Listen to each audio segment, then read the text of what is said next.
Assalamualaikum warahmatullahi wabarakatuh. Kembali lagi dengan Ibu Guru Ani. Pada hari ini kita bertemu di materi IPS kelas 9 semester 2 tentang perdagangan internasional. Adapun tujuan pembelajaran, setelah mempelajari materi ini, peserta didik diharapkan mampu 1. Menjelaskan pengertian perdagangan internasional. 2. Menjelaskan faktor-faktor yang mempengaruhi perdagangan internasional. 3. Menjelaskan manfaat perdagangan internasional. 4. Menjelaskan hambatan perdagangan internasional. Dan yang kelima, menjelaskan dampak perdagangan internasional. Perdagangan internasional.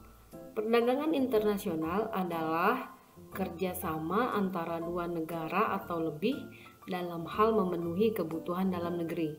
Selain itu, pengertian lainnya dapat diartikan sebagai kerjasama atau kesepakatan ekonomi antara penduduk negara satu dengan negara lainnya yang dapat berupa individu dengan individu, individu dengan negara, atau pemerintah atau negara dengan negara. Pengertian lain perdagangan internasional adalah proses pertukaran barang dan jasa antara dua negara atau lebih dengan tujuan mendapatkan keuntungan atau laba.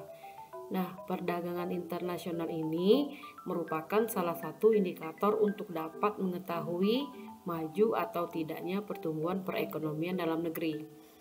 Perdagangan internasional ini juga disebut dengan perdagangan antar negara. Kegiatan utama yang berjalan di dalamnya ada dua, yaitu impor dan ekspor. Impor merupakan kegiatan membeli barang atau jasa dari luar negeri dalam memenuhi kebutuhan dalam negeri.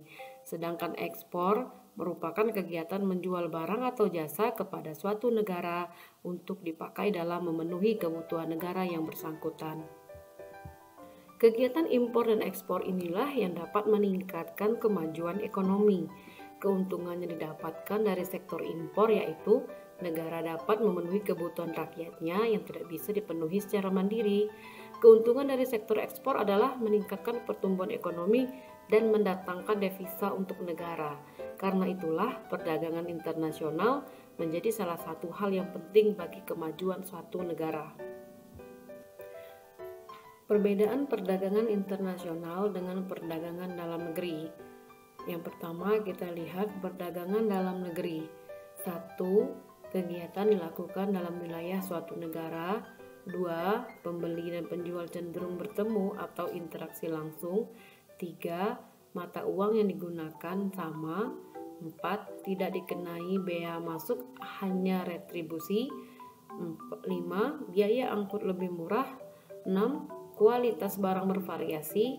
7. Peraturan perundang-undangan sama atau hukum nasional. Sedangkan dalam perdagangan internasional, yaitu 1. Kegiatan dilakukan dalam wilayah antar negara. 2. Pembeli dan penjual tidak berinteraksi secara langsung. 3. Mata uang yang digunakan berbeda sehingga menggunakan devisa. 4. Dikenai bea masuk. 5. Biaya angkut lebih mahal. 6. Kualitas barang harus mengikuti standar internasional. Serta yang ketujuh, peraturan perundang-undangan sama atau berlaku hukum internasional. Ada 8 faktor pendorong terjadinya perdagangan internasional.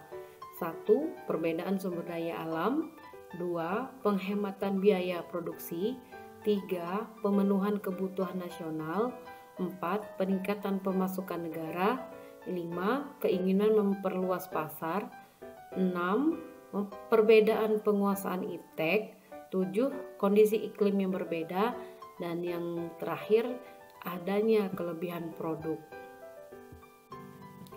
Mari kita lihat rincian satu persatu.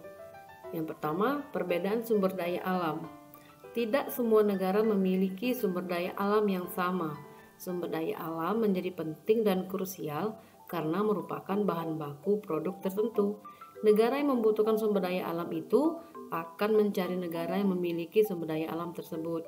Hal ini memicu terjadinya perdagangan internasional. Sebagai contoh, Indonesia dikenal kaya akan sumber daya alam. Namun, dalam urusan pengolahan, Indonesia belum mampu memadai sehingga mendorong Indonesia menawarkan hasil sumber daya alamnya ke negara lain, atau dengan kata lain melakukan ekspor untuk memenuhi kebutuhan negara tersebut.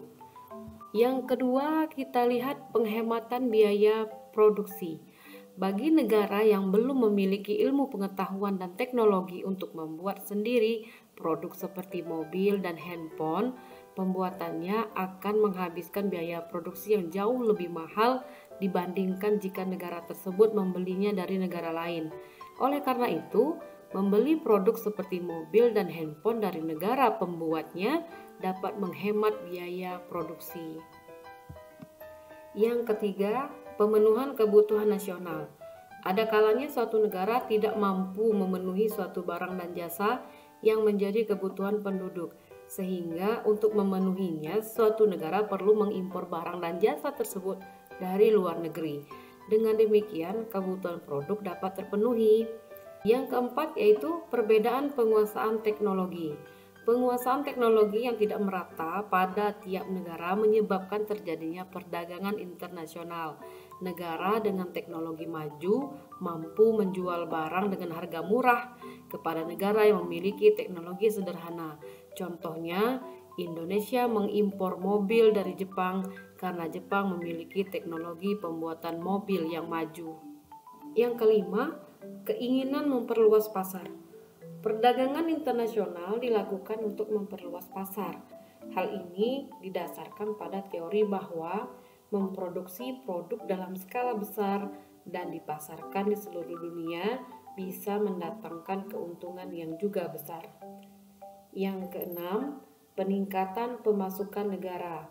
Aktivitas ekspor dan impor merupakan cara negara meningkatkan pendapatan. Negara diuntungkan dari nilai pajak barang hasil ekspor dan impor tersebut. Negara juga dapat melakukan ekspor melalui badan usaha milik negara dengan menjual bahan baku, sumber daya alam, atau teknologi ke negara lain. Yang ketujuh, kondisi iklim yang berbeda. Iklim akan mempengaruhi kekayaan sumber daya alam sebuah negara. Perbedaan ini membuat sebuah negara tidak bisa memproduksi semua kebutuhan mereka sendiri yang mengharuskan untuk mempersiapkan laporan perubahan modal.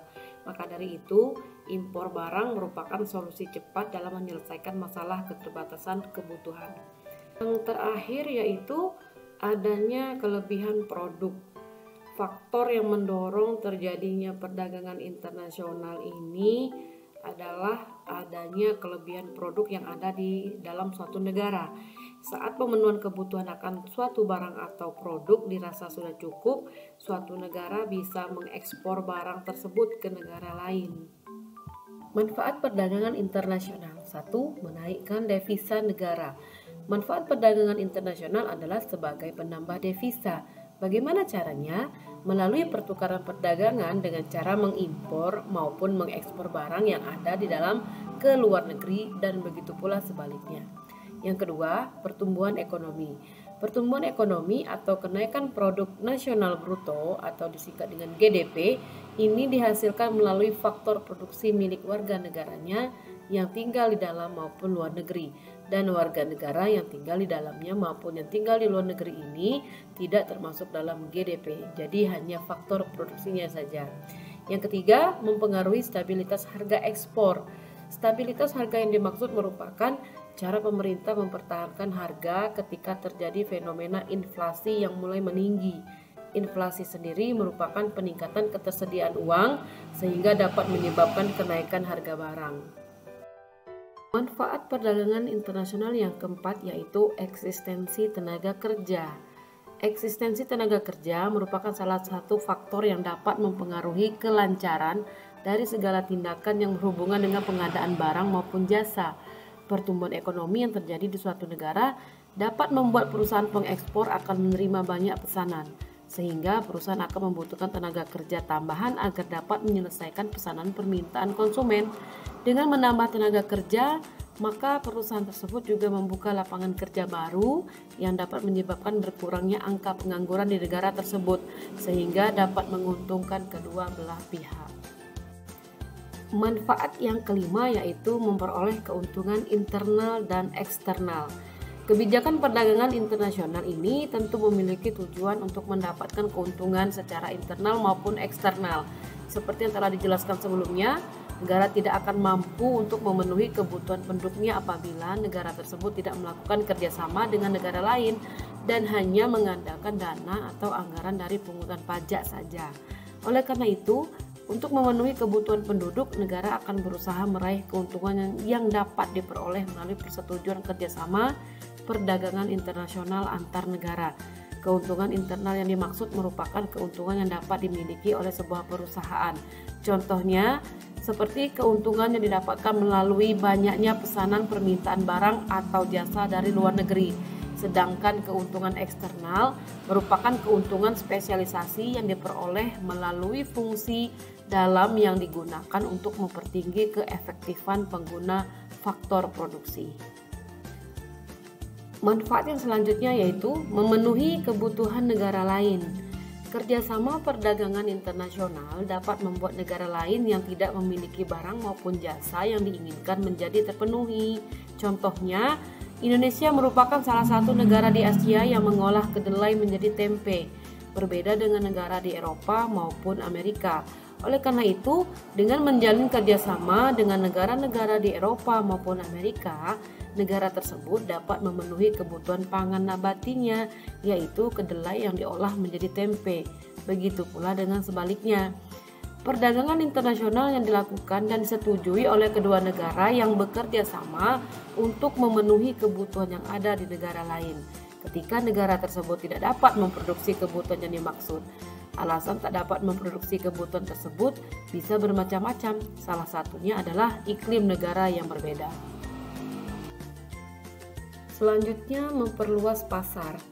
Perdagangan internasional memiliki tujuan agar sebuah perusahaan yang ada dalam negara tersebut dapat menjalankan mesin produksinya secara maksimal dan dapat menjual stok produknya tanpa perlu mengkhawatirkan kelebihan produksi yang dapat mengakibatkan turunnya harga produk maupun jasa yang dijual. Yang terakhir, kita lihat transfer teknologi modern.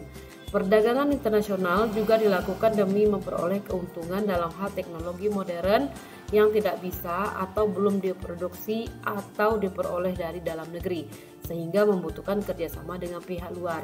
Transfer teknologi modern yang dimaksud dapat berupa mesin maupun vaksin seperti saat ini. Indonesia belum bisa memproduksi dan menguji keefektifan dari vaksin untuk virus COVID-19, sehingga negara lain memberikan vaksin hal produksinya untuk Indonesia dan lain sebagainya. Hambatan perdagangan internasional bisa kita lihat itu ada 5.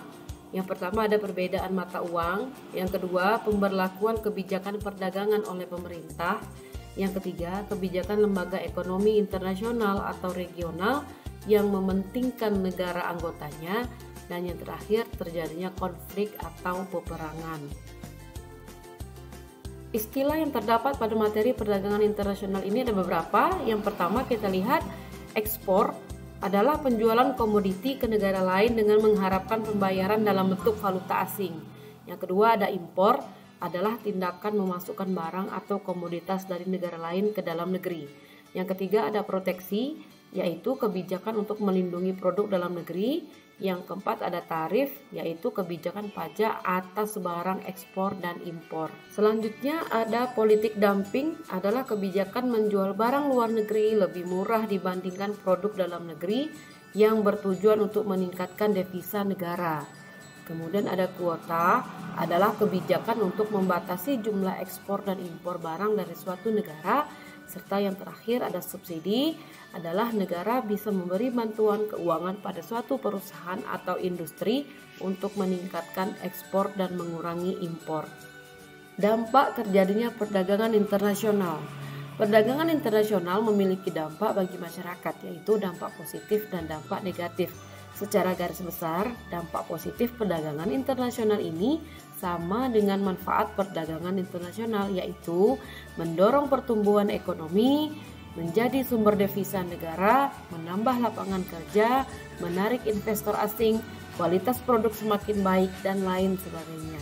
Sedangkan dampak negatif dari perdagangan internasional seperti produk lokal asli buatan dalam negeri mengalami penurunan penjualan, cenderung ketergantungan pada negara-negara maju, kemudian adanya industri kecil kalah bersaing, selanjutnya adanya persaingan tidak sehat, munculnya eksploitasi sumber daya alam dan sumber daya manusia, kemudian munculnya penjajahan ekonomi dari negara lain, kemudian ada industri lokal akan kesulitan mendapatkan bahan baku yang diekspor, serta menyebabkan turunnya nilai mata uang rupiah. Thank you for watching this video until it is finished.